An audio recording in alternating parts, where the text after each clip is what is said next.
This is a story of how one small change in a SQL query that I was sending to the database led to a drastic performance improvement. So much so that I couldn't wait to share this with you, which is why I'm making this video. So let's jump into the code and let me show you. So what is it that has me so excited? Well, I want to demonstrate the difference between offset and cursor pagination, and then I want to show you a really cool feature of EF Core that you can apply to cursor pagination that's going to make your query insanely fast. Now let me set the scene. I have an application with a web API, a Postgres instance, and we also have the Aspire dashboard wired up to pick up telemetry. I'm seeding the application with 1 million records when the application starts, and we don't have anything in the database, and this is going to be our test data.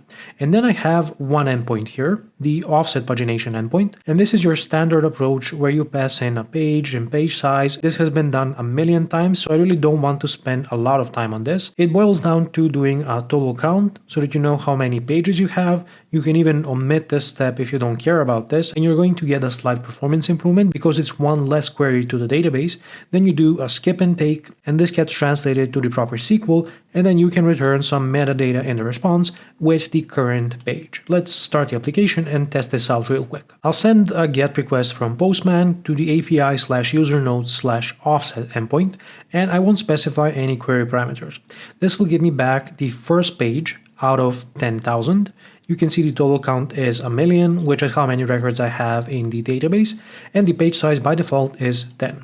I can also specify the page and page size that I want. So let's say I fetch 100 records, and let's send this request a couple of times. And you can see that the request takes about 200-ish milliseconds to complete. But what if I move the page to, let's say, 9900 and send the same request? Now it suddenly takes 1 second to get back this page of data. This is because of the way that offset pagination works. If I jump into the distributed trace for this request, you can see we have one query here. Let me open the text visualizer. This is the count query. It's just doing a select count of star on our table and giving back the result. And then we have our select statement, which is taking considerably more to execute than the count. And then here's the query that we are sending to the database. We are sorting based on the date in the sending order and then the ID in the sending order. So we are getting the latest user nodes based on the date at the top, and then we are sorting them based on the identifier. And even though this is a GUID, it's a sortable value because I'm using a version 7 UUID. This was added recently in .NET 9. Now the key point here is the limit and offset operators, where the offset contains how many records we should skip, and then the limit is how many records we should return from the database. And this is actually what's costing us the performance. The offset means that the database has to load all of these pages into memory before discarding them, only to return what we set as the limit. This is also why it's more expensive to get a deep page like 9900, and this takes 1 second because there are more records to discard. If we fetch the first page, then there are no records to discard, and this is much faster. Now let's talk about cursor pagination. First, let me show you how to implement it. I'm going to add the code for this one part at a time, and I'm going to discuss what we are doing because I also already talked about this a couple of times. However, I want to focus on the specific topic that's going to give us a nice performance improvement. So what I have here is a cursor data structure that's going to encapsulate my cursor value, which is the date and the last ID that we saw, and this represents our cursor. And you can think of this like an index into our table, and this should represent the next record we want to load when we send another request. This is faster than doing an offset because we know how to find this specific record based on the cursor, and then because we are sorting based on the date and the ID, we can just do a limit from this record and return that as our next page. It's going to make a bit more sense when I show you the query. Now this helper here is just so that I can encode the date and the last ID as a URL safe base64 string and also decode it back into my record. Then I need to add my endpoint, and I'm going to map it on the route group builder. The URI is going to be cursor. We need our database context. We're going to accept the cursor as the query parameter, and the limit, where the default one is going to be 10. Then I'm going to validate the limit value, and I want to start writing my query. And how do I do this? Well, I have to check if the cursor is not null or white space, and then I'm going to attempt to decode it and get back a decoded cursor instance. If this is null, I'm going to return a bad request. Otherwise, I can use this to write my query. And this is the key part for implementing cursor pagination. What we are doing is using the cursor to find any records in the database where the date is smaller than the date on the cursor, or because the date isn't a unique value and we have values where the date is equal to the cursor value, then we're going to use the ID of this record as a tiebreaker, and we want to find any rows where the ID is less than or equal to the last ID from the cursor. Again, we're using this as an index to find a specific record and then doing a limit operation from that record. Moving on, we're going to fetch our items. We have to sort based on the date descending and then the ID descending, and the sort order that we are using here is going to affect how we are writing our where statement. Because we are sorting in descending order, then we're going to look for values that are less than the cursor, or in this case, less than or equal to the cursor. If we were sorting in ascending order, then we would reverse these conditions. I'm also fetching one more record than the limit, and I'm going to use this one extra record to construct the cursor. We can check this by confirming if the number of items that we got back is greater than the limit, and in that case we're going to take the date and the ID of this last record. We also have to remove this record before returning the results, and finally I can return my items, my cursor, where I'm going to encode the next date and the next ID, and I'm going to calculate if we have more items, although it would probably be more correct to do this sooner. Let's say has more, and then I'm going to return this as the value.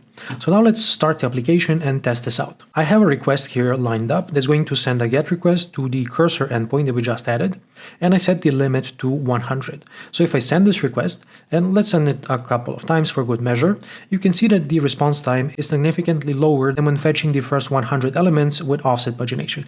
This is because we don't have an extra query to fetch the number of items, so this completes in about 80 milliseconds. Now at the end of this response, I'm going to find my cursor, which is encoded, and now I can specify this value in the cursor query parameter and use this to send my request, and this will load the next page of data, and I can keep on doing this as I need more pages. Now let's take a look at the query that we are sending to the database. So here's our SQL query. We have the same sort order as with the offset. Our where statement is translated as you might imagine. We're comparing on the decoded cursor, or if it's equal, we want to use the ID as the tiebreaker. And what's really cool here is that we just have to use a limit and return the next page of data. Now where this becomes really interesting is when we take a look at the query plans. So let me jump into my DBMS, and I have two queries here that are going to return the same page of data. The first one is doing offset pagination, and the second one is doing cursor pagination, but it's also called keyset pagination.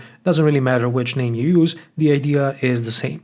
So what I want to do is do an explain analyze on this query and examine the result that we get back. Now for good measure, I'm going to execute this a couple of times, and you can see that the execution time for the offset pagination approach is around 900 milliseconds. Now this is also the worst case scenario because I'm fetching a very deep page, and this isn't where offset pagination shines. If we are always fetching just the first few pages, then you're not really going to see this penalty. But it does make a difference if you have quite a bit of data in your database. If you take a look at the query plan, you can see there's a sequential scan of the user nodes table. So we're just doing a table scan, there is no index in the database. Now if I try to do an explain analyze on the cursor query, let's do it a couple of times, you can see that the execution time is around 60 milliseconds. And note that I set these values so that we get back the same page of data. So you can see that this query is more than 10 times faster, and we're not even doing a count for the offset pagination approach. But then I think to myself, why don't I try to make this even faster by adding an index on the date and the ID columns